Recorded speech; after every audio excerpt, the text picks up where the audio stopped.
أما بعد فأعوذ بالله من الشيطان الرجيم بسم الله الرحمن الرحيم إذا جاء نصر الله والفتح ورأيت الناس يدخلون في دين الله أفواجا فسبح بحمد ربك واستغفره إنه كان توابا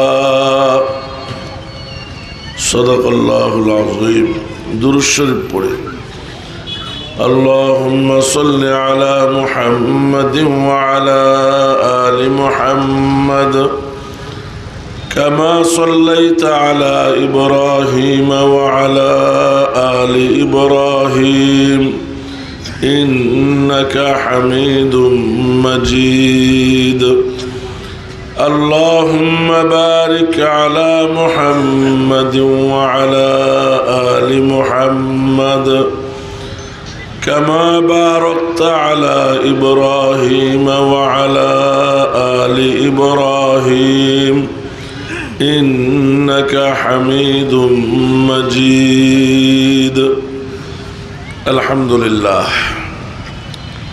حزب إلهي বিয়ানী বাজার এর উদ্যোগে 3 দিন ব্যাপী 31তম ঐতিহাসিক তাফসীরুল কোরআন মাহফিলের দ্বিতীয় দিবসের চলমান অধিবেশনের সম্মানিত সভাপতি, উপস্থিত হযরত উলামায়ে কিরাম, মুরব্বিয়ানে ইজম, আমার প্রাণপ্রিয় ছাত্র ও যুবক ভাইয়েরা, পর্দার আড়ালের মা ও বোনেরা, মহান আল্লাহ পাক পরওয়ারদিগার আলমের সকল তারিফ এবং প্রশংসা, যিনি মেহেরবানি করে আজকের এই মাহফিলে আমাদেরকে আসার এবং ধৈর্য ধারণ করে বসার তৌফিক দান করেছেন। আমরা মহান রব্বুল আলামিনের শাহী দরবারে অন্তরের অন্তঃস্থল থেকে শুকরিয়া আদায় করি আলহামদুলিল্লাহ। এবং আকায়ে নামদার, তাজদারে মদিনা, মাহবুবে কিবরিয়া, জিগার গোশায়ে আমেনা মুহাম্মদুর রাসূলুল্লাহ সাল্লাল্লাহু আলাইহি ওয়াসাল্লামের খিদমতে লাখো কোটি দরুদ ও সালামের হাদিয়া, যার আদর্শ আর তরিকার মধ্যেই রয়েছে মানব জাতির জন্য দুনিয়া এবং আখিরাতের কামিয়াবি আর সফলতা। গতকাল থেকে আজ এতক্ষণ পর্যন্ত হযরত উলামায়ে কেরাম, বুজুর্গানে দ্বীন জরুরি নসিহত পেশ করেছেন। আজকে আমার পরে এবং আগামীকাল অনেক বড় বড় উলামায়ে কেরাম, বুজুর্গানে দ্বীন বয়ান পেশ করবেন। আমাকে সূরা নসর থেকে আলোচনা করতে বলা হয়েছে, যদিও আমি এর যোগ্য নই। কোনো প্রকার ভূমিকা ছাড়াই আলোচনা শুরু করতে চাই। যে সূরাটি আমি আপনাদের সামনে তেলাওয়াত করেছি, এটা হলো পূর্ণাঙ্গ সূরা রূপে নাজিল হওয়া সর্বশেষ সূরা। এই সূরার পরে আয়াত নাজিল হয়েছে, পূর্ণাঙ্গ আর কোন সূরা নাজিল হয় নাই। প্রিয় নবীজি সাল্লাল্লাহু আলাইহি ওয়াসাল্লাম বিদায় হজের সময়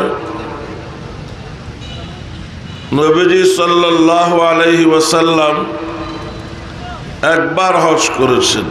এটা প্রথম হজ, এটাই বিদায় হজ। বিদায় হজের সময় আইয়ামে তাশরিকের সময় সূরাটি নাজিল হয়।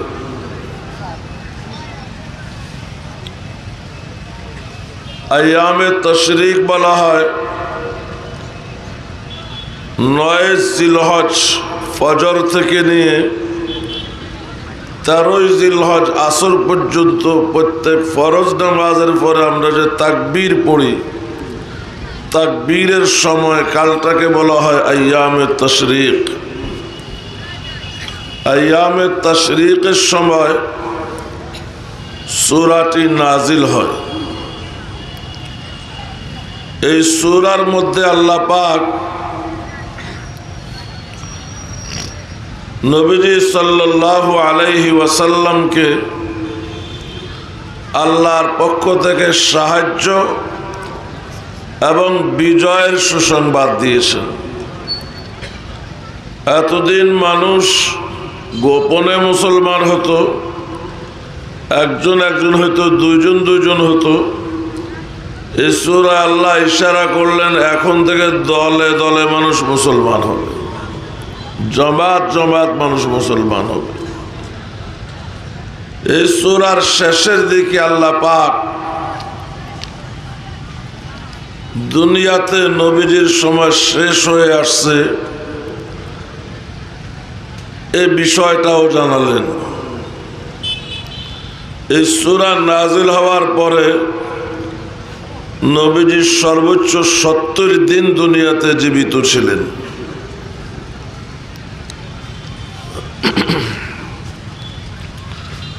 আমি সূরার অনুবাদ বলছি, তারপরে বিস্তারিত বলার চেষ্টা করব। আল্লাহ পাক বলেন বিসমিল্লাহির রহমানির রহিম ইযা জাআ নাসরুল্লাহি ওয়াল ফাতহ। যখন আল্লাহর পক্ষ থেকে সাহায্য আসবে এবং বিজয় আসবে। কোরআন শরীফের মধ্যে বিজয়ের নামে 2টা সূরা আছে। একটা সূরাতুল ফাতহ, ইন্না ফাতাহনা লাকা ফাতহাম মুবিনা, আর এই সূরার মধ্যে আছে নাসরুল্লাহি ওয়াল ফাতহ। আজকে আমাদের দেশে বিজয়ের মাসের 2য় দিন। সূরার সাথে মাসের সাথে তারিখের সাথে অনেকটা মিলে গেছে। আল্লাহ বলে যখন আপনি দেখবেন আল্লাহর সাহায্য আর বিজয় আসছে, ওয়ারাআইতান নাসা, আপনি দেখবেন লোক সকল, মানব সমাজ, ইয়াদখুলুনা ফি দীনিল্লাহি আফওয়াজা, দলে দলে লোক দ্বীনের মধ্যে তথা ইসলামের মধ্যে প্রবেশ করতেছে। ফাসাব্বিহ বিহামদি রাব্বিকা, এমন অবস্থা যখন হবে আপনি আপনার প্রভুর প্রশংসা সহ পবিত্রতা বর্ণনা করুন। ফাসাব্বিহ বিহামদি রাব্বিকা, আপনি আপনার প্রভুর প্রশংসা সহ পবিত্রতা বর্ণনা করুন। ওয়াস্তাগফিরহু, এবং প্রভুর নিকট ক্ষমা প্রার্থনা করুন। ইন্নাহু কানা তাওয়াবা, নিশ্চয়ই তিনি ক্ষমাশীল, তওবা কবুলকারী। এই হলো মোটামুটি ভাবে অনুবাদ। এই সূরা নাজিল হওয়ার পরে নবীজি খুব বেশি বেশি তাসবিহটা পড়তেন, সুবহানাল্লাহি ওয়া বিহামদিহি, আস্তাগফিরুল্লাহ ওয়া আতুবু ইলাইহি। অর্থাৎ সূরার বিষয়বস্তুর সঙ্গে মিলাইয়া সুবহানাল্লাহি ওয়া বিহামদিহি, আস্তাগফিরুল্লাহ ওয়া আতুবু ইলাইহি, এই সূরা নাজিল হওয়ার পরে নবীজি জীবিত ছিলেন 70 দিন। এই 70 দিন এই তসবিহটা এইভাবে বেশি বেশি পাঠ করেছেন। এখানে একটা শব্দ এসেছে ওয়াস্তাগফিরহু, ক্ষমা প্রার্থনা করুন।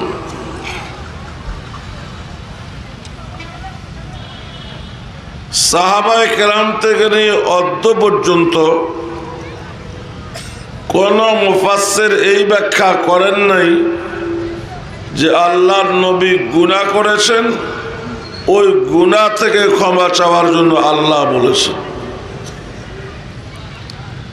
একজন মুফাসসির ভারতবর্ষে শুধু এই ব্যাখ্যাটা তিনি করেছেন একটু আগ বেড়ে, যে নবুয়ত ও রিসালাতের দায়িত্ব পালন করতে গিয়ে আপনার দ্বারা যে ভুল ত্রুটি বিচ্যুতি হয়েছে এগুলির জন্য আল্লাহর কাছে মাপ চান। বলেন নবীজি কি নবুয়ত আর রিসালাতের দায়িত্ব পালনে ভুল ত্রুটি করেছেন? নবীজি যে আল্লাহর দেওয়া দায়িত্ব যথাযথভাবে আদায় করেছেন এটার সাক্ষী 1.25 লাখ। কথা বলেন। এই সূরা নাজিল হয়েছে যেই সফরে, ওই সফরেই বিদায় হজের ভাষণে নবীজি সাহাবায়ে কেরামকে প্রশ্ন করেছেন, আমি কি আল্লাহর দেওয়া দায়িত্ব যথাযথভাবে আদায় করেছি? 1.25 লক্ষ সাহাবায়ে কেরাম এক বাক্যে জবাব দিয়েছেন, আপনি দায়িত্ব আদায় করেছেন। কদ বাল্লাগতা রিসালাতাক ওয়া আদাইতা আমানাতাক, আল্লাহর দেয়া আমানত, আল্লাহর দেয়া রিসালাতের দায়িত্ব আপনি যথাযথভাবে আদায় করেছেন। কতজনে সাক্ষী দিয়েছে? 1.25 লক্ষ সাহাবাদের সাক্ষী নবীজি যথাযথভাবে দায়িত্ব আদায় করেছেন। আর 1500 বছর পরে আয়েশা বলতেছে দায়িত্ব আদায় ত্রুটির জন্য মাপ চান। এটা তো কোরআনে নাই, অতীতের কোনো তাফসিরেও নাই, আপনি আগ বেড়ে এটা পাইলেন কোথায়? আল্লাহ যে নবীজিকে ক্ষমা চাইতে বললেন কেন? ক্ষমা শব্দের অর্থ হলো ঢাকনা দেওয়া। ইস্তেগফার শব্দের অর্থ হলো কোনো বস্তুর উপরে ঢাকনা দেওয়া। ঢাকনা দেওয়া হয় 2 কারণে। দুর্গন্ধযুক্ত বস্তুর উপরে ঢাকনা দেওয়া হয় যাতে দুর্গন্ধ না ছড়ায়। কথা বলেন। পবিত্র বস্তুর উপরে ঢাকনা দেওয়া হয় যাতে অপবিত্র কিছু না পড়ে। তাহলে উভয় ঢাকনার কি একই উদ্দেশ্য হলো? আমরা গুনাহগার, গুনাহ করেছি, আমাদের ইস্তেগফারের অর্থ হলো আল্লাহ এই গুনাহ প্রকাশ করিও না, সমাজ নষ্ট হবে গুনাহের দুর্গন্ধের কারণে। আর নবীজির ইস্তেগফারের অর্থ হলো আল্লাহ আমার উপরে তোমার ইসমতের চাদর বহাল রাখো, যেন কোনো গুনাহ এখানে প্রবেশ করতে না পারে, শানে নবুয়তের খেলাফ হবে। এবং ইস্তেগফারের আরেক উদ্দেশ্য হলো উম্মতকে তালিম দেওয়া। ইস্তেগফারের আরেকটা উদ্দেশ্য হলো নবীর ইস্তেগফারের কারণে যাতে উম্মতের গুনাহ মাফ হয়।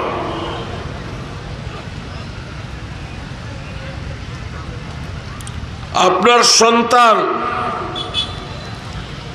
অন্যায় করেছে, কর্তৃপক্ষ নারাজ হয়েছে, কিন্তু কর্তৃপক্ষের সঙ্গে আপনার সম্পর্ক ভালো। কথা বলেন। এখন আপনি যা বললেন, বন্ধু আমার ছেলে বুঝতে পারে নাই, ভুল করে ফেলছেন, আমি মাপ চাইতেছি। কথা বলেন। এমনটা হয় কি হয় না? আপনি কেন মাপ চাচ্ছেন? আপনি কি অন্যায় করেছেন? তাহলে এখানে আপনার মাপ চাওয়াটা হলো সন্তানের জন্য। কথা বলেন। আপনার মাপ চাওয়াটা হলো সন্তানের জন্য। নবীজিকে যে আল্লাহ পাক ইস্তেগফারের কথা বলেছেন, বিশেষ করে অন্তিম সময়ে এসে, এটা উম্মতের তালিমের জন্য, উম্মতের ক্ষমার জন্য, এবং অন্তিম সময়ে যেটা সবচাইতে বেশি প্রয়োজন সেটা হলো ইস্তেগফার। অন্তিম সময়ে দুনিয়ার থেকে যাওয়ার আগে আল্লাহর থেকে যদি ক্ষমা নিয়ে যেতে পারি, এটাই হলো সাফল্য। এজন্য অন্তিম সময়ের বড় আমল হবে আল্লাহর কাছে ক্ষমা প্রার্থনা। এখানে নবীজির গুনাহের জন্য আল্লাহ নবীজিকে বলেছেন ক্ষমা প্রার্থনা করতে। এটা দুনিয়ার কোনো তাফসিরে নাই, সাহাবায়ে কেরামের কওলের মধ্যেও নাই, এবং তাবেঈন তবে তাবেঈনদের কওলের মধ্যেও নাই।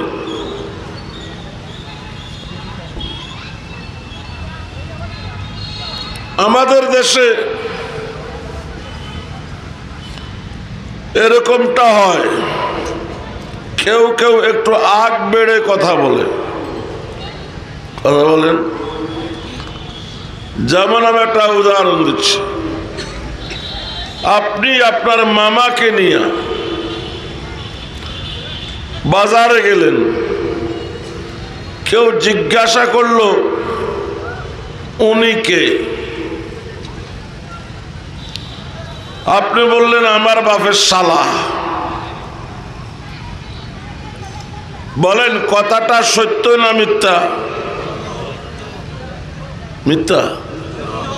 কত ভাগ সত্য? 100 ভাগ সত্য। কিন্তু প্রশ্নকারী এবং যারা উপস্থিত সেখানে আসে তারা সবাই কি বলবে? আপনি একজন বেয়াদব, অসভ্য, অভদ্র। কথা বলেন না। আর আপনি যদি বলেন আমার মামা, এটা কত ভাগ সত্য? এটাও 100 ভাগ সত্য। কিন্তু এই জবাব দিলে লোকেরা আপনাকে বলবে বদর, অসভ্য।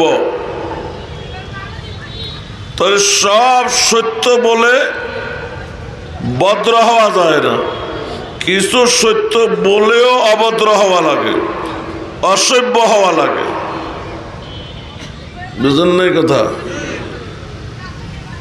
নবীজি আমাদের কাছে আমাদের জীবনের চেয়েও প্রিয়।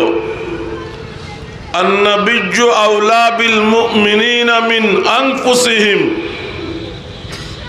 নবী ইমানদারের কাছে ইমানদারের জীবনের চেয়ে প্রিয়।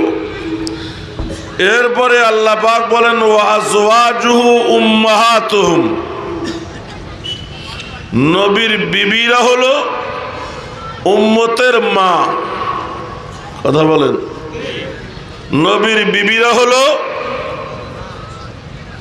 পুরা উম্মতে মুসলিমার মা। কার ঘোষণা? আল্লাহর ঘোষণা। আমরা ভাই বোন 9 জন, আমাদের মা 9 সন্তানের মা। আপনারা ভাই বোন 7 জন, আপনাদের মা 7 সন্তানের মা। কেউ ভাই বোন 5 জন, তাদের মা 5 সন্তানের মা। নবীর বিবিরা পুরা উম্মতের মা। কথা বলেন। উম্মত কত? কারো হিসাব নাই, অগণিত কোটি কোটি উম্মতের মা নবীর বিবিরা। ওই মাকে নাম নেওয়ার সময় আপনি বললেন খাদিজা। কথা বলেন। আম্মা জানও বললেন না, হযরতও বললেন না, খাদিজা রাদিয়াল্লাহু তাআলা আনহাও বললেন না, বললেন খাদিজা। কি আপনার বান্ধবী নাকি? চাচতো বোন, খালাতো বোন নাকি? কি বলল?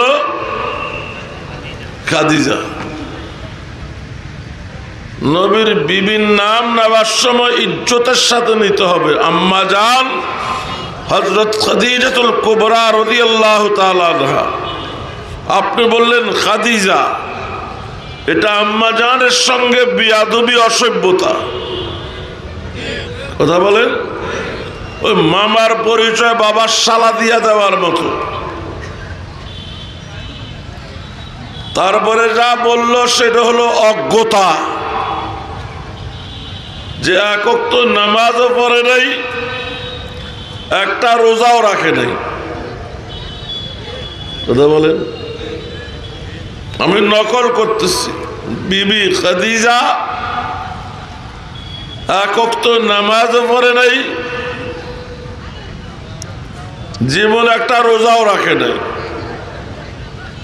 এই কথাগুলো হলো অজ্ঞতার পরিচয়, মূর্খতার পরিচয়, জাহেলের পরিচয়,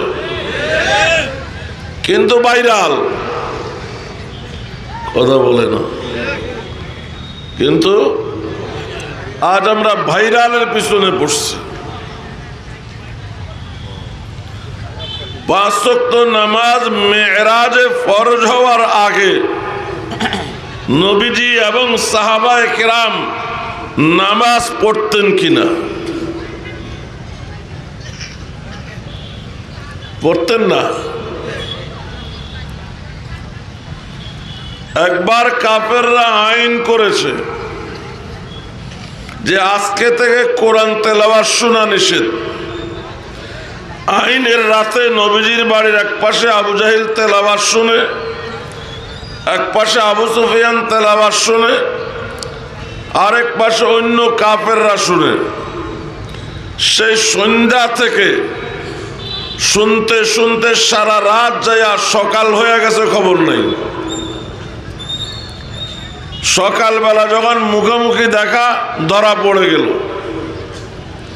এখানে একটা প্রশ্ন, নবীজি কি সারা রাত নামাজে দাঁড়ায় কোরআন তেলাওয়াত করতেন? প্রশ্ন বোঝেন নাই? নবীজি কি সারা রাত নামাজে দাঁড়ায় কোরআন তেলাওয়াত করলেন যে এরা শুনতে শুনতে রাত শেষ হয়ে গেল? জবাব হ্যাঁ। ইসলামের প্রাথমিক যুগে নবীজি সন্ধ্যার পরে দাঁড়াতেন, ফজর হইত। নবীর কষ্ট হবে কারণে আল্লাহ পাক সূরা তাহাতে আয়াত নাযিল করেছেন, মা আনজালনা আলাইকাল কুরআনা লিতাশকা। আল্লাহ বলেন, কোরআন আমি এজন্য নাযিল করি নাই যে এই কোরআন তেলাওয়াতে সারা রাত দাঁড়ায়া থাকবেন। এত কষ্ট করার জন্য কোরআন তেলাওয়াত করে নেই, কোরআন নাযিল করে নেই। সূরা মুজাম্মিলে আরো পরিষ্কার করে আল্লাহ বলেন, কুমিল লাইলা ইল্লা কালিলা। সারা রাত দাঁড়ায়া নামাজ পড়ার প্রয়োজন নাই, রাতের কিছু অংশ তেলাওয়াত করলে, কিছু অংশ নামাজ পড়লেই হবে। তাহলে বোঝা যায় নবীজি মেরাজের আগে নামাজ পড়তেন। কথা বলেন, পড়তেন না? হযরত ওমর রাদিয়াল্লাহু তাআলা আনহু 40 নম্বরের মুসলমান। কত নম্বরের? 40 নম্বরের। তিনি মুসলমান হয়েছেন মধ্যরাতের পর। মুসলমান হয়েছেন হযরত আরকম রাদিয়াল্লাহু তাআলা আনহুর বাড়িতে। সেখানে ছিল 900 মাদ্রাসা। নতুন মুসলমানরা সেখানে আসতো, নবীজি রাত্রে তালিম দিতেন। কিছুক্ষণ পরে নামাজের সময় হইল। নবীজি বললেন, ওমর ওযু করা, নামাজ পড়তে হবে। ওমর রাদিয়াল্লাহু তাআলা বলেন, হুজুর নামাজ কোথায় পড়বেন? নবীজি বলেন, কেন, এখানে পড়বো, রোজ যেখানে পড়ি। ওমর রাদিয়াল্লাহু তাআলা বলেন, আল্লাহর খলিল কাবা নির্মাণ করেছেন নামাজের জন্য, আজকে নামাজ কাবাতে হবে।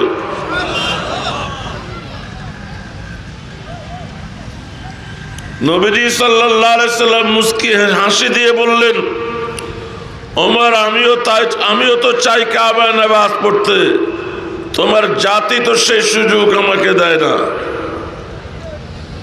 অভিযোগটা ডাইরেক্ট ওমরের প্রতি করলেন না, তোমার জাতি, তোমার কওম। ওমর রাদিয়াল্লাহু তাআলা বলেন, কোনো কথা নয়, আজকে আমি আগে গিয়ে রাস্তা পরিষ্কার করতেছি। ডাক দিল আবু জাহিলকে। আবু জাহিল মনে করছে কাজ হয়েছে, কারণ ওমরকে তো পাঠানো হয়েছে নবীজির মাথা কাটতে। ওমর রাদিয়াল্লাহু তাআলা বলেন, আমি নবীজির মাথা কাটি নাই, আমার মাথা নবীজির আদর্শের নিচে ঝুঁকে দিয়েছি। যে তরবারি নিয়ে নবীজির মাথা কাটতে বের হয়েছিলাম, ওই তরবারি এখন উন্মুক্ত আছে। আমি নবীজিকে নিয়ে কাবায় নামাজ পড়তে এসেছি। যদি বিবিকে বিধবা বানাতে চাও, সন্তানকে এতিম বানাতে চাও, তাহলে আমার তরবারির চ্যালেঞ্জ গ্রহণ করো। আবু জাহেল কোনো শব্দ করে নাই, ভিতরে চলে গেছে। ওমর রাদিয়াল্লাহু তাআলা আনহু ডাক দিলেন, হুজুর রাস্তা পরিষ্কার, কেউ নাই আজকে আমাদেরকে বাধা দেওয়ার মতো। সর্বপ্রথম নবীজিকে নিয়ে কাবার চত্বরে নামাজের আয়োজন করলেন ওমর রাদিয়াল্লাহু তাআলা আনহু।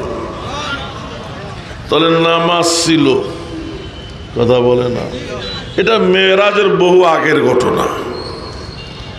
তো কি বুঝলেন? 5 ওয়াক্ত নামাজ ফরজ হওয়ার আগে নবীজিও নামাজ পড়তেন, সাহাবারাও নামাজ পড়তেন। পড়তেন না শুধু একজন, আম্মা জান খাদিজা রাদিয়াল্লাহু তাআলা আনহা। আপনাদের এমনটা মনে হয়? আরে নবী যে সারা রাত নামাজে দাঁড়ায় থাকতেন, এটা তো বললাম আগে। এখন ওমর রাদিয়াল্লাহু তাআলা নবী এবং সাহাবাদেরকে নিয়ে কাবায় নামাজ পড়েছেন, এটাও বললাম।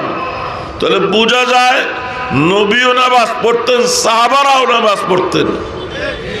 পড়তেন কিনা? তাহলে ভাইরাল বক্তার বক্তব্য অনুযায়ী পড়তেন না একজন, আম্মা জান খাদিজা রাদিয়াল্লাহু তাআলা আনহা। এটা কি সম্ভব? সম্ভব। নবীজিকে নামাজ পড়তে দেখেও, সাহাবায়ে কেরামকে নামাজ পড়তে দেখেও আম্মা জান নামাজ পড়েন নাই, এটা কি সম্ভব? আম্মা জান অবশ্যই নামাজ পড়েছেন। যে বললো এক ওয়াক্ত নামাজও পড়ে নাই, এটা তার অজ্ঞতা, তার মূর্খতা, তার জাহালাত। এইসব জাহিলরাই আজকাল ভাইরাল। তারপরে আসুন, একটা রোজাও রাখে নাই।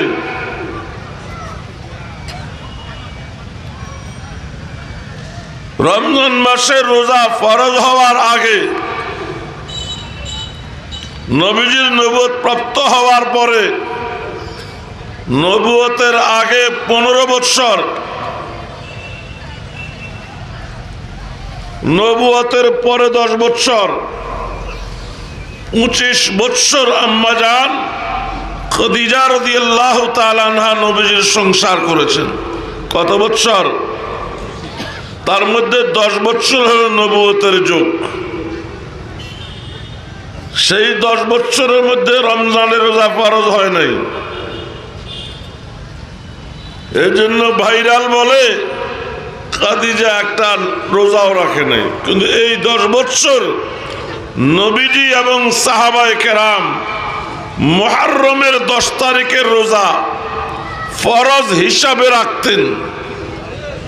কথা বলেন?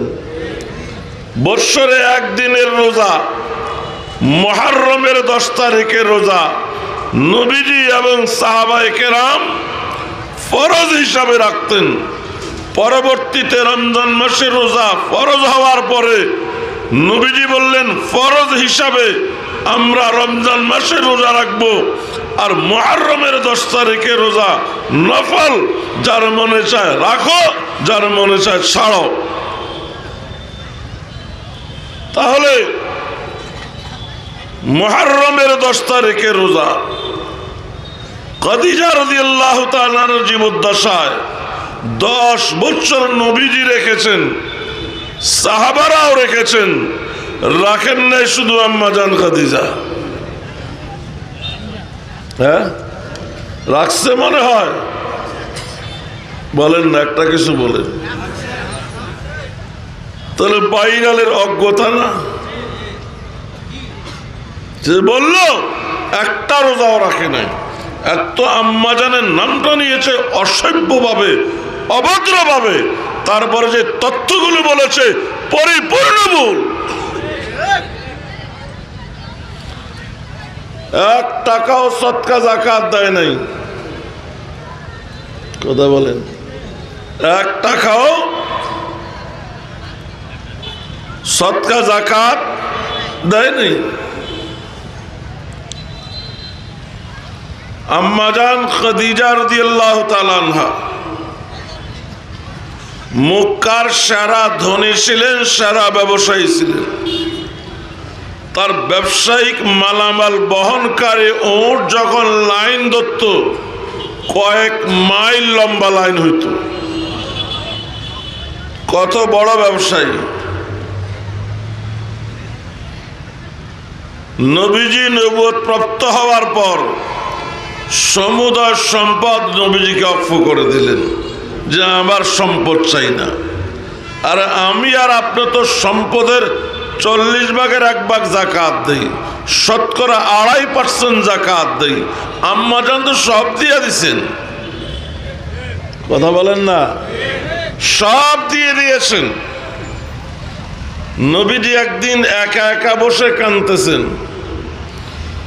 আম্মা জান আয়েশা রাদিয়াল্লাহু তাআলা আনহা জিজ্ঞাসা করলেন, হুজুর আপনি কাঁদেন কেন? কোন বিশেষ সাহাবীর ইন্তেকাল হয়েছে? কোন যুদ্ধে মুসলমানদের বিপর্যয় হয়েছে? শারীরিক কোন সমস্যা? নবীজি বলেন, এসব কিছুই না। হঠাৎ খাদিজার কথা মনে পড়েছে। সুবহানাল্লাহ বলেন। আম্মা জান খাদিজা রাদিয়াল্লাহু তাআলা আনহা সম্পর্কে আম্মা আয়েশার কি সতীন?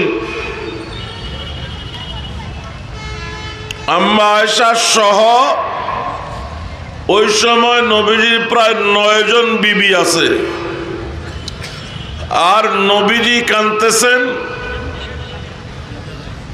প্রয়াত হওয়া, দুনিয়ার থেকে চলে যাওয়া বিবি হযরত খাদিজা রাদিয়াল্লাহু তাআলা আনহার জন্য। তো আম্মা আয়েশার একটু লাগছে, সতীন তো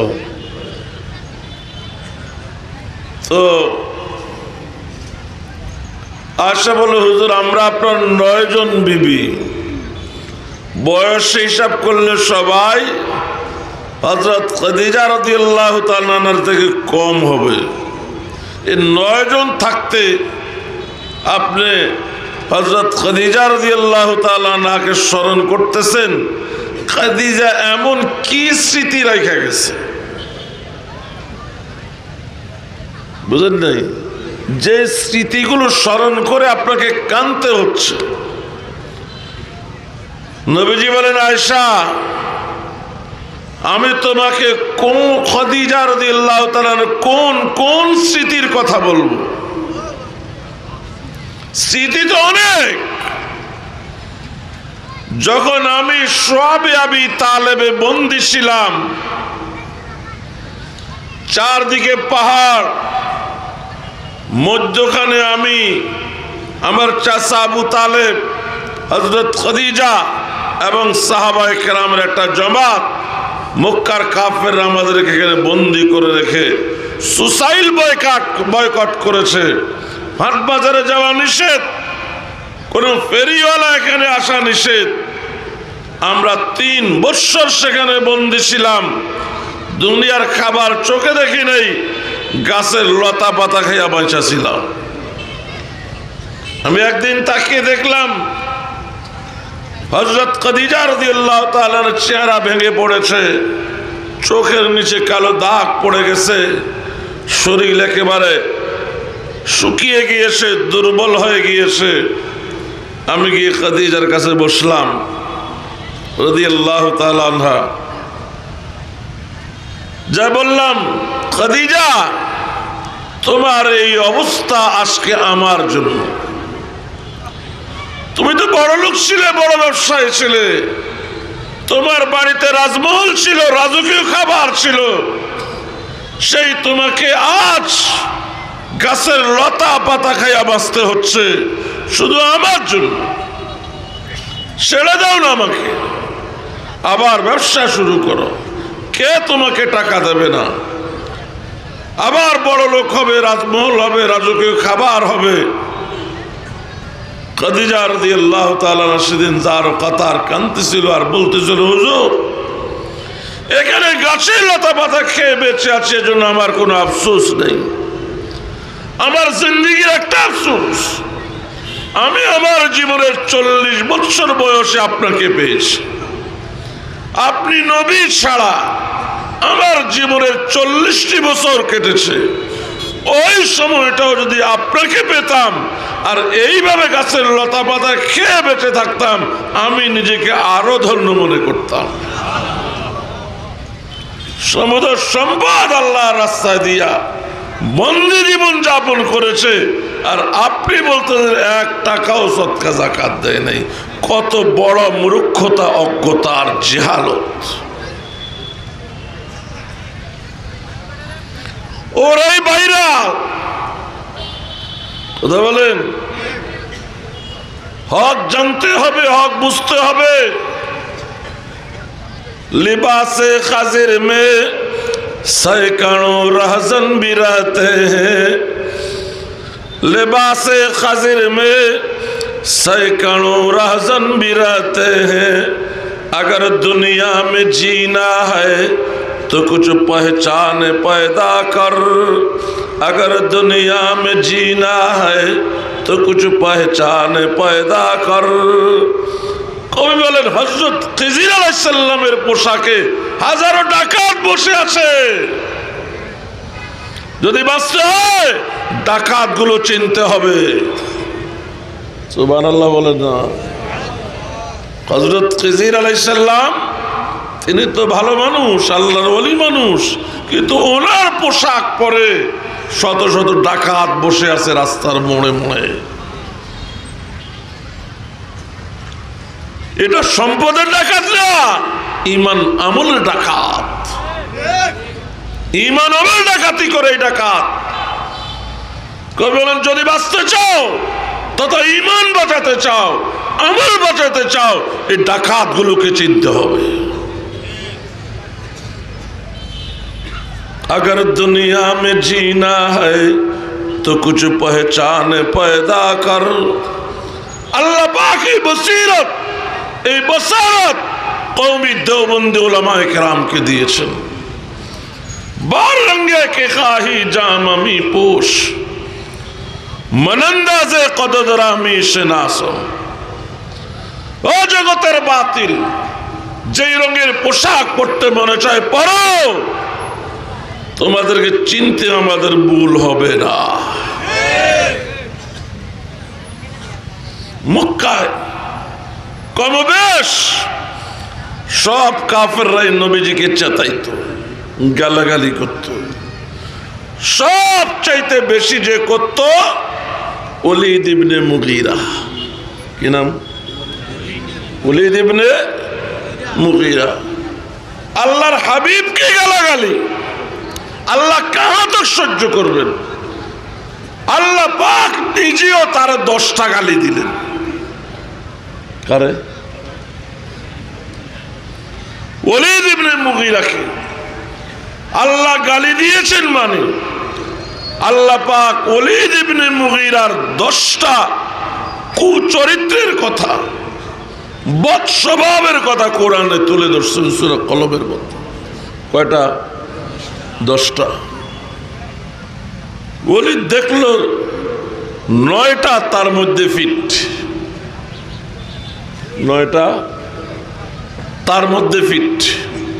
আল্লাহ যেভাবে বলছে ঠিক সেই চরিত্রটা তার মধ্যে আছে। 10 নম্বরটা সম্পর্কে ওলীদ জানে না। 10 নম্বরটা হলো জানিম, উতুল্লিম, বাদা যালিকা জানিম। জানিম মানে তুই জারস, তুই মিথ্যাবাদী, চগলখোর, গীবতকারী, মানুষের দুর্নামকারী। এভাবে 9টা বলার পরে শেষটা বলছে তোর সর্বশেষ পরিচয় তুই জারস, জানিম। 10 নম্বরটা কি? জানিম। এখন এটা তো অলির জানার কথা না, জানে কে? কে জানে? আল্লাহ তো জানি, মায় জানে। আল্লাহ বলছে জানিম, যার অর্থ জারস। আর তো সোজা বাংলা আরামজাদা, কথা বলে না। আমাদের চট্টগ্রামের ভাষা খানকির ফোয়া, চাঁদপুর, নোয়াখালী, কুমিল্লার ভাষা মাগির হুত। আরবি শব্দ জামিম, বাংলা বলেন না জারস। আর তো কাঁচা বাংলা হারামজাদা। চট্টগ্রামে খানকির ফুলানো ফোয়া, খানকির ফোয়া। নোয়াখালী, কুমিল্লা মাগের হুত, ফুতনা। আর আপনাদের এখানে ফুঙ্গা। কিন্তু আরবি হলো জানি। তো অলির তো এটা জানে না, জানে কে? মা। যে মার গলায় ছুরি ধরছে, মা মুহাম্মদের খোদা আমার 10টা কুচরিত্রের কথা বলেছে, আমি 9টা হুবহু পেয়েছি, 10 নম্বরটার হাকিকত তুমি জানো, বলো আমার জন্ম রহস্য কি, না ফুসাইয়া দিব। মা কা বেয়াদব, তার বাড়ি সারা, তোর বাপের দজবঙ্গ ছিল, আমার কি দোষ? তোর বাপে, বুঝেন না আমার ভাষা, দজবঙ্গ মানে কাপুরুষ, বউয়ের কাছে দুর্বল। হ্যাঁ, নামরত, নামরত। হ্যাঁ বেয়াদব, তোর বাড়ি সারা, তোর বাপ নামরত ছিল, কাপুরুষ ছিল, দজবঙ্গ ছিল। ওই সময় হারবালা ছিল না।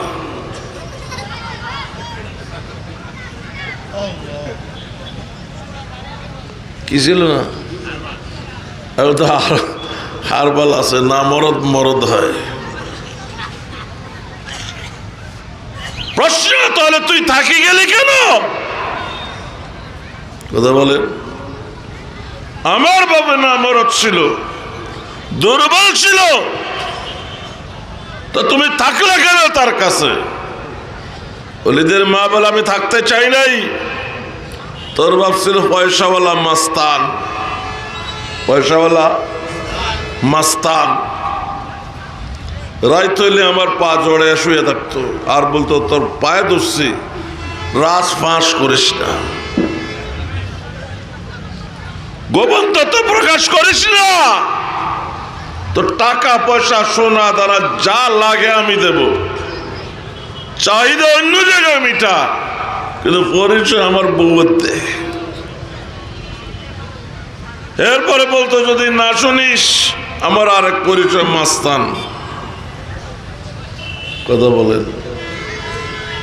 নিরুপায় হইয়া আমি এখানে থেকে গেছি। কথা বলেন। তাহলে আল্লাহর দাবি ওলি তার মায়ের কাছে গিয়ে সত্য পাইল। কথা বলেন, এটা কোরআনের বর্ণনা।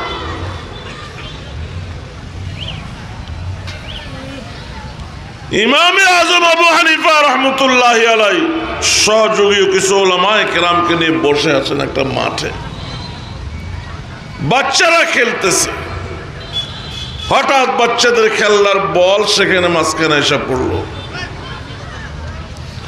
কোন বাচ্চা সাহস করে না এত বড় বড় আলেম জগৎ বিখ্যাত ওদের মাঝখানে যায় বলটা নেব।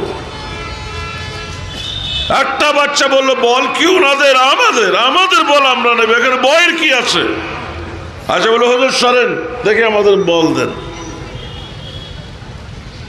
ইমামে আজম আবু হানিফা রহমতুল্লাহ বলেন এতজন উলামায়ে কেরামকে এভাবে অবজ্ঞা করে এইভাবে দুঃসাহসিকতার সাথে বলটা নিয়ে যাওয়ার চারটিখানি কথা না, কোনো প্রকার আদব লেহাজ ছাড়া নিশ্চয়ই বাচ্চাটা জানিম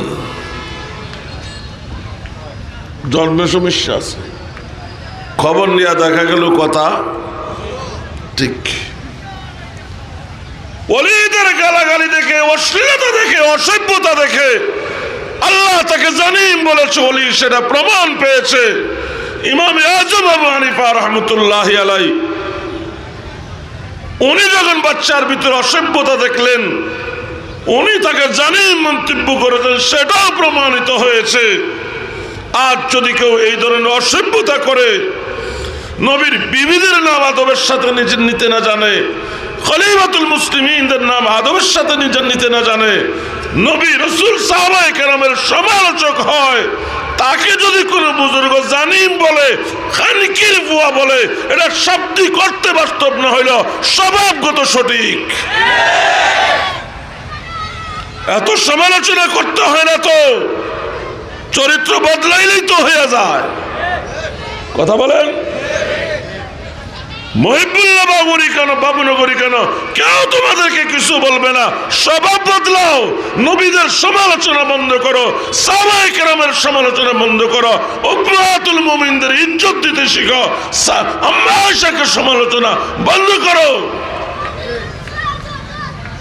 যতদিন নবীদের সমালোচনা বন্ধ হবে না, সাহাবায়ে কেরামের সমালোচনা বন্ধ হবে না, উম্মাতুল মুমিনদের সমালোচনা বন্ধ হবে না, মুহিব্বুল্লাহ একজন নয় লক্ষ কোটি মুহিব্বুল্লাহ পাবন করি বিশুদ্ধকার করেই যাবে, করেই যাবে। রাজনৈতিক সমঝোতাকে তোমাদের ধর্মীয় বিশুদ্ধকার ঈমান আকীদার ত্রুটি বিচ্যুতিকে মেনে নাও মনে করিও না। আজ এই কথাগুলো আমাদের বলার প্রয়োজন হতো না যদি তোমরা মহিবুল্লাহ বাবনগরী তার পিছনে এভাবে না পড়তা। 1 মিনিটের ব্যাপার, তোমরা বলো এইসব থেকে আমরা তওবা করেছি, ভবিষ্যতে আর এগুলি করব না, সব খতম হয়ে যায়। কথা বলেন। তোমাদের বেয়াদবি বেড়েই চলেছে। একজন বলে মসজিদ কমিটিতে ঢুকতে হবে, দর্শে নিজামের মৌলবীদেরকে গাঁট ধাক্কা দিয়ে বের করতে হবে। আমি বের করবা, ইমাম দিতে পারবা নি, আমাদেরকে বের করবা, কিন্তু মসজিদের ইমাম লাগবে। আসেনি ইমাম? কথা বলেন না, আছে? আমরা চ্যালেঞ্জ দিতে পারি, দর্শে নিজামিতে পড়ুয়া 100 জনের 100 জন ইমামতের যোগ্য, তোমাদের 100 জনে 2 জন পাওয়া কঠিন। পারবানি 4 লক্ষ মসজিদের ইমাম দিতে? দিবা, মুসল্লিদের নামাজ সহি হবে না, ধাক্কায় বাইর করে দিবে। হ্যাঁ, আমরা শুধু বাংলাদেশ নয়, তাম দুনিয়ার ইমামের যোগান দিচ্ছি। সারা দুনিয়াতে বর্তমানে শতকরা 80 থেকে 85 ভাগ ইমাম কওমি দেওবন্দি উলামায়ে কেরাম। কি বিশুদ্ধগার! আমরা মাদ্রাসায় পড়ে হয় মসজিদের ইমাম হই, না হয় মাদ্রাসার হুজুর হই। আমাদের জীবন জীবিকা 4 দেয়ালের মধ্যে বন্দী। কথা বলে না। এই 4 দেয়ালের বাহিরে আমাদের কোনো পদচারণা নাই। খোদা না করুক মসজিদ মাদ্রাসা বন্ধ হয়ে গেলে এগুলি সব না খাইয়া মরব, আমাদেরকে বলে। কারণ আমরা দুনিয়ার আর কিচ্ছু জানি না। বলে কি বলে না? কত বড় মূর্খ! দুনিয়া যতদিন থাকবে মসজিদ মাদ্রাসা থাকবে, আমাদের ওই বিপদে পড়া লাগবে না। যেদিন মসজিদ মাদ্রাসা থাকবে না, দুনিয়াও থাকবে না। কি থাকবে? দুনিয়া। আল্লাহ বলার মতো মানুষ থাকলে দুনিয়া থাকবে, আল্লাহ বলার মতো মানুষ না থাকলে দুনিয়া থাকবে না। আর আল্লাহ তালিমটা মাদ্রাসাতে হয়, মসজিদে হয়। তাহলে মসজিদ মাদ্রাসা আছে, দুনিয়া আছে। মসজিদ মাদ্রাসা নাই, দুনিয়াও নাই, আমাদের কোনো টেনশনও নাই। আমাদের চার দেয়াল ভাঙবে না। কথা বলেন, আমাদের চার দেয়াল ভাঙবে না। হ্যাঁ, থাকি আমরা চার দেয়ালের ভিতরে, নজর আমাদের সারা দুনিয়ার উপরে। কি অফিসার সাহেব অফিসে বসে থাকে, বিশাল অফিসের হার কোনায় কোনায় সিসি ক্যামেরা আছে, উনি অফিসে বসে সারা অফিস দেখে। কথা বলেন, কওমি দেওবন্দি উলামায়ে কেরামের চোখ সিসি ক্যামেরা। চার দেয়ালে থাকলেও এই দেয়ালের ভিতরে এরা দুনিয়া দেখে। কি দেয়ালের ভিতরে এরা দুনিয়া দেখে। যখন ইসলামের ঘরে কোনো আঘাত আসে, নবীর উপরে আঘাত আসে, সাহাবায়ে কেরামের উপরে আঘাত আসে, কোরআনের উপরে আঘাত আসে, আল্লাহর উপরে আঘাত আসে, সুন্নাহর উপরে আঘাত আসে, যুদ্ধ হয়ে যারা ময়দানে নামে, এদের নাম কওমি দেওবন্দি। কে খতমে নবুতের বিরুদ্ধে কারা? আমরা। তাসলিমের বিরুদ্ধে কারা? আমরা। নাস্তিকদের বিরুদ্ধে কারা? আমরা। তামিজ দেবীর বিরুদ্ধে কারা? মূর্তির বিরুদ্ধে কারা? আমরা। সর্বশেষ বাউলদের বিরুদ্ধে আমরা।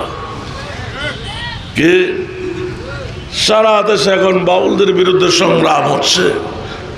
আমাদের সংগ্রামের কারণে বাউল নেতা বাবুল সরকার গ্রেপ্তার হয়েছে, আর অনেক গ্রেপ্তার হবে, সাথে যারা পক্ষ নেবে তাদেরও খবর আছে। কথা বলেন তো, ময়দানে আমরাই তো, আর কে? তারপরে খোঁচা আমাদেরকে দাও। আমরা ইসলামের জন্য জীবন দেই, ইসলামের জন্য রক্ত দেই, কোরআনের জন্য রক্ত দেই, নবীর জন্য, আল্লাহর জন্য রক্ত দেই। তোমরা মাঝে মাঝে দিতে দেখা যায় নেতার জন্য। আমাদের কাছে ধর্ম বড়, আল্লাহ বড়, রসুল বড়, সাহাবায়ে কেরাম বড়, আউলিয়ায়ে কেরাম বড়, উলামায়ে কেরাম বড়, তোমাদের কাছে নেতা বড়।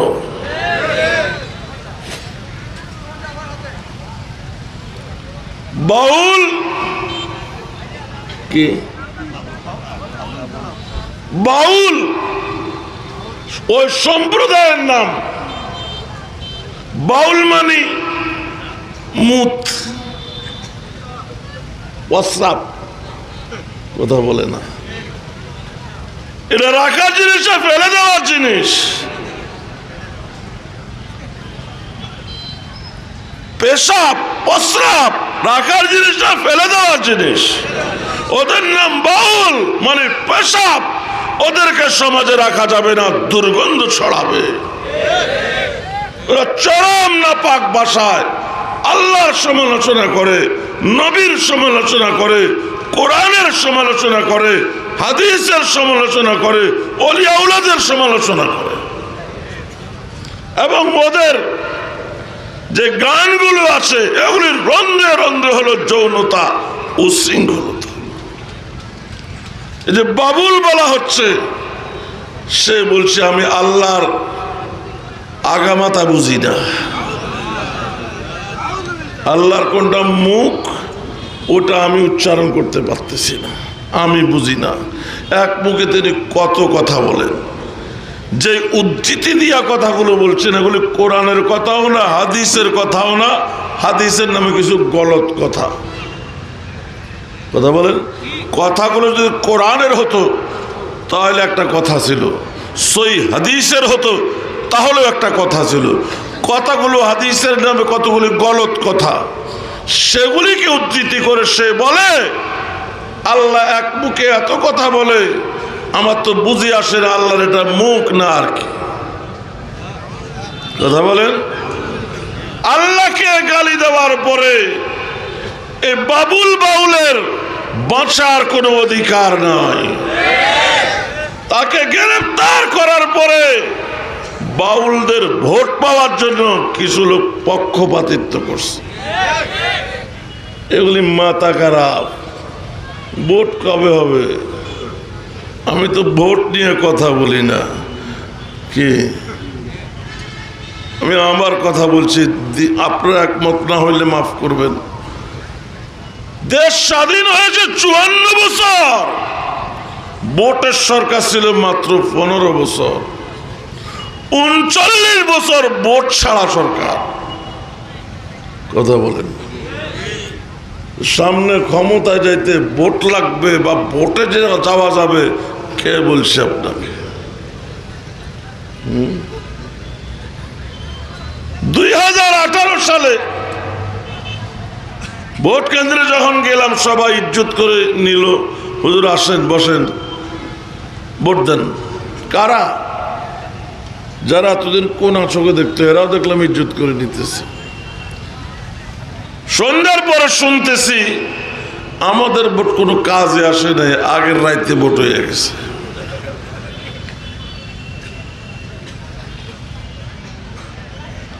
চুয়ান্ন বছর দেশ স্বাধীনের বয়স, আমরা ভোটের সরকার পাইছি 3 টার্ম 15 বছর, আর 39 বছর ভোট ছাড়া সরকার। এখন যে আছে সেও ভোট ছাড়া। 1.5 বছর হতে চলেছে, আরো কতদিন থাকে? এরপরে কি ভোটের সরকার আসে না ফখরুদ্দিন মঈনুদ্দিনের মতো কেউ আসে? আল্লাহ ভালো জানে। হ্যাঁ, আমাদের ভোট পড়বে একদিকে, আবার সে মেকানিজম করে দিতে পারে আরেক দিকে। আমি কোনো পক্ষ নিচ্ছি না, আমি শুধু এটা বলতে চাচ্ছি 2008 সালে জনগণের ভোটের প্রতিফলন হয়েছিল। 2008 সালে 4 দলীয় জোটে 30টা সিট পাইল, আর সব নৌকা। এটা কি ভোটের প্রতিফলন ছিল? এটা ছিল ফখরুদ্দিন মঈনুদ্দিনের মেকানিজম। কথা বলেন না কেন? মেকানিজম। তো এখনো যে মেকানিজম হবে না, এর বিশ্বাস কি?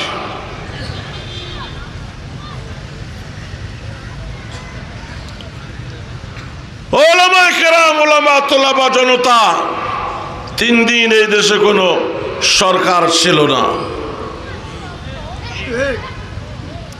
3 দিন পরে সরকার এসেছে, থানায় পুলিশ আসে নাই।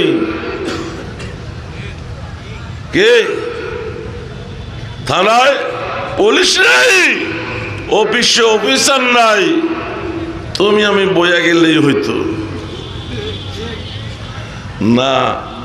আল্লাহর কসম, আপনারা দ্বিমত করতে পারেন, সমস্যা নাই। আমার কথাগুলো আমাকে বলতে দেন। ওই সময় দেশের মসনদ আমাদেরকে ডেকেছে, আসো মসনদে বসো আর দেশের শরিয়া কায়েম করো। কিন্তু আফসোস, আমাদের মাথায় তখন মসনদ ঢুকে নাই, ঢুকেছে চেয়ার। বুঝাইতে পারিনি, ওই সময় আমাদের মাথায় মসনদ ঢুকে নাই, ঢুকেছে চেয়ার।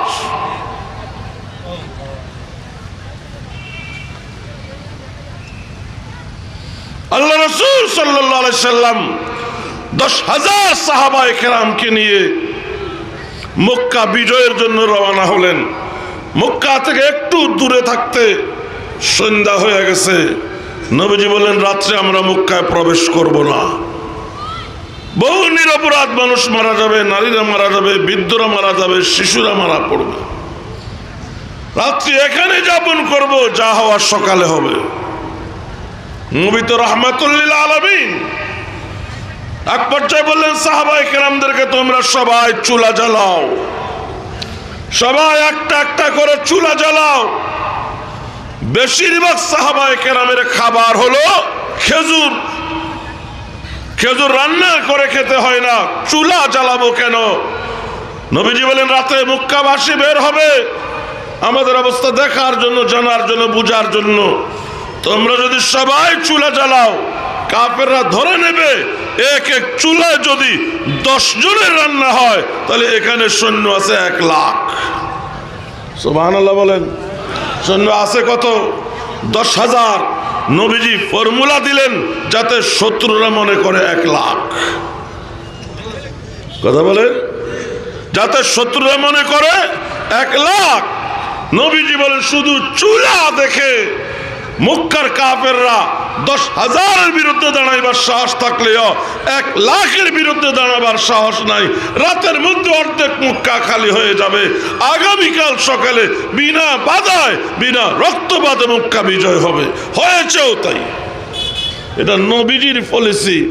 আছে 10, পলিসি দিয়েছেন যাতে শত্রু মনে করে 1 লাখ।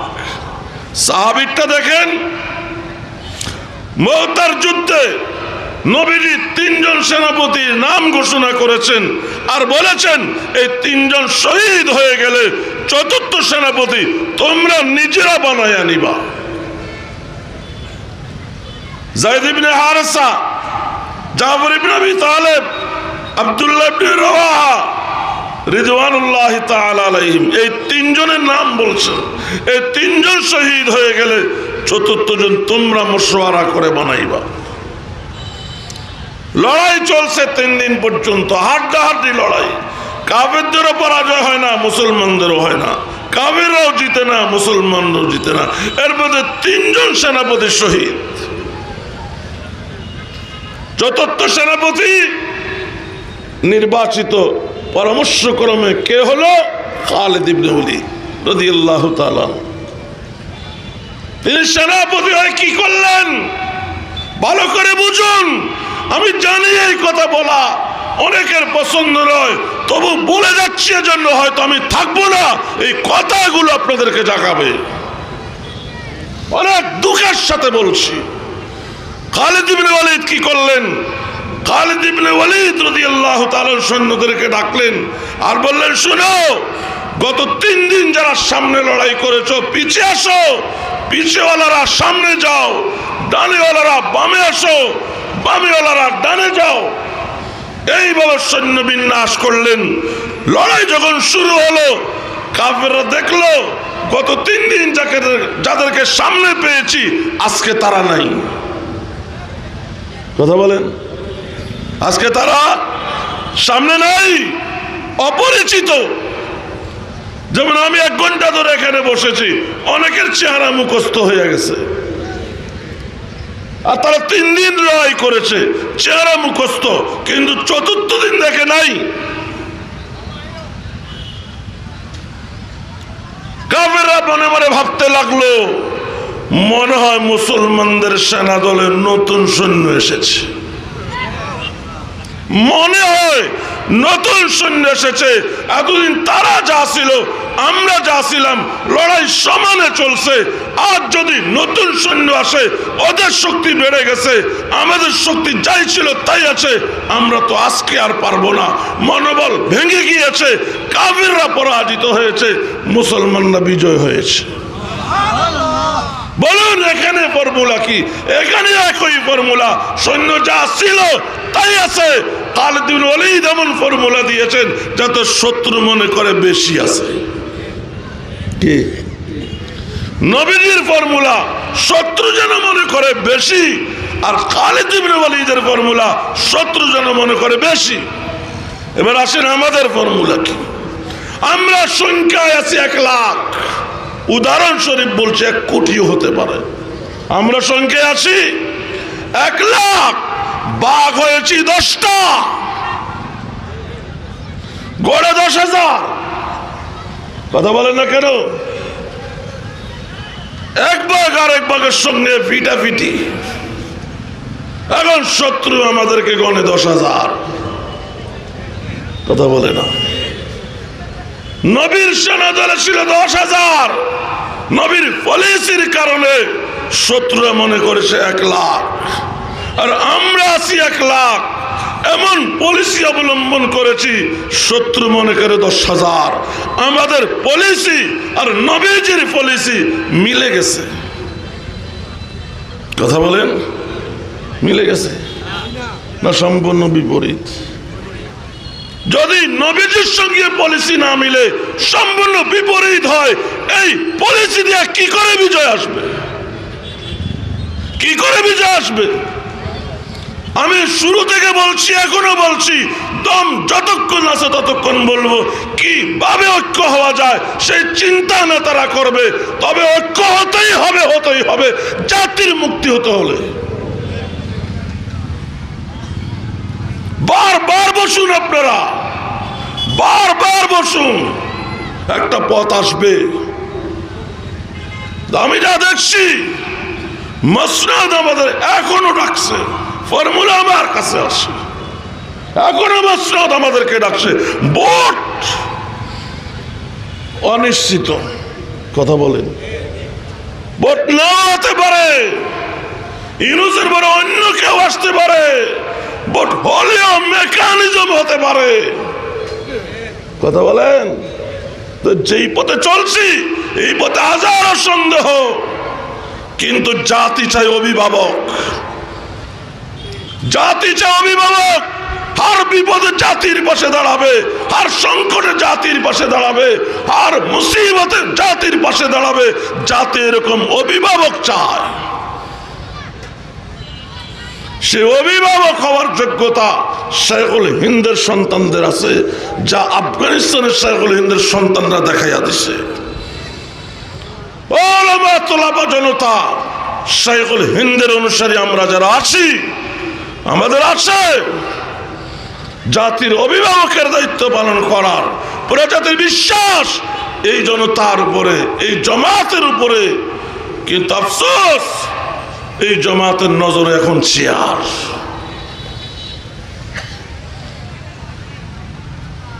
আল্লাহ বুঝার তৌফিক দান করেন। কথাগুলো আমি জেহানে রাখলাম, ভাববেন। একটা বিষয়, মুক্তাদি যে কেউ হতে পারে, ইমাম আলেম হওয়া লাগে। কথা বলেন, মুক্তাদি দাড়িওয়ালাও হতে পারে, নিদারিও হতে পারে, পাঞ্জাবিওয়ালাও হতে পারে, শার্টওয়ালাও হতে পারে, গেঞ্জিওয়ালাও হতে পারে, খালি গায়েও হতে পারে। কথা বলেন, কোরআন পড়ুয়াও হতে পারে, নন পড়ুয়াও হতে পারে। ইমাম কোরআন পড়ুয়া হতে হয়। ইমাম ভদ্র পোশাকওয়ালা হতে হয়, একেবারে পাঞ্জাবি বলছি না, খালি গায়ে হলে হবে না। ইমাম, যারা ইমাম বানাতে ভুল করেছ, পুরো জাতির জামাত ধ্বংস করবা। কথা বলেন, যারা ইমাম বানাতে ভুল করেছ, পুরো জাতির জামাতকে ধ্বংস করবা। ওদেরকে চিনো, জানো, ওরা তারা যারা ওদের যুদ্ধে অর্ধেক গিয়ে নবীজির সঙ্গ ত্যাগ করেছে। তুমি ইমাম বানো, মুক্তাদি হওয়ার সুযোগ দাও, কোন আপত্তি নাই। ইমামতি দিয়া তোমার মতো যোগ্য লোক মুক্তাদি হইবা, পুরো জামাতের নামাজ শেষ। কথা বলেন না কেন? ইমাম যদি কেরাত ভুল হয় আর শুদ্ধ একজন যদি আছে ইক্তেদা করে, পুরো জামাতের নামাজ শেষ। মাসালা না এরকম? কি বুঝাইতে পারি নাই? কোন মসজিদে ইমাম আছে, কেরাত পড়তে পারে কিন্তু ভুল, ওই মসজিদে যদি সহি পড়ার মতো কেউ এসে ইক্তেদা করে, ইমামের নামাজও শেষ, মুক্তাদি নামাজও শেষ, যে পরে আসলে তার নামাজও শেষ। তার মানে কি?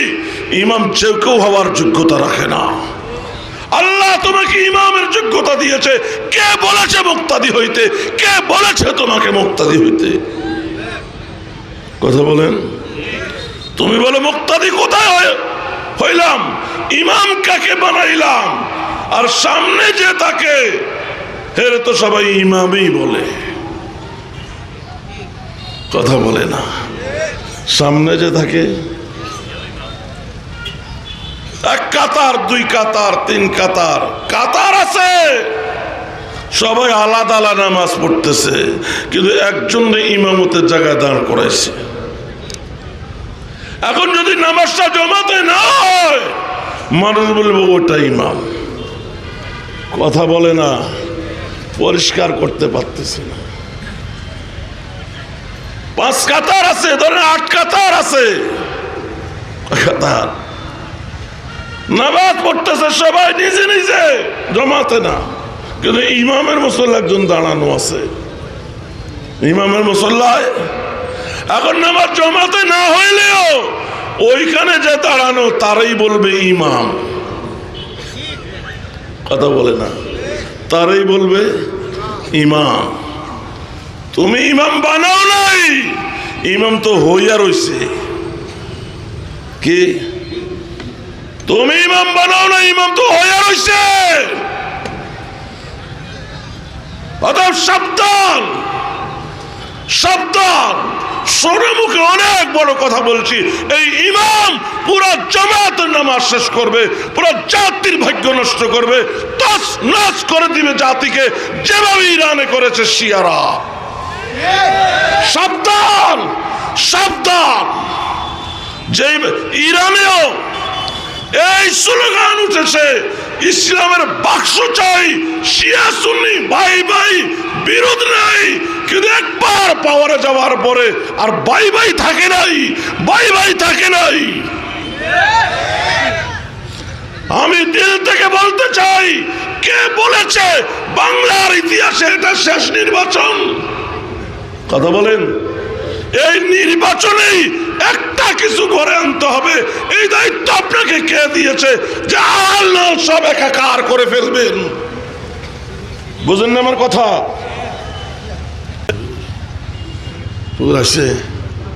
আমি হয়রান হয়ে গেছি, দিলের জ্বালা বুঝাইবার ভাষা নেই আমার।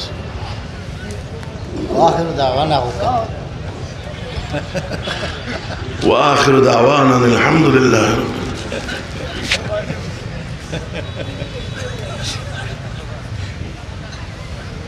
বসেন, ফেনীর সাহেব আসছেন, বসেন সব।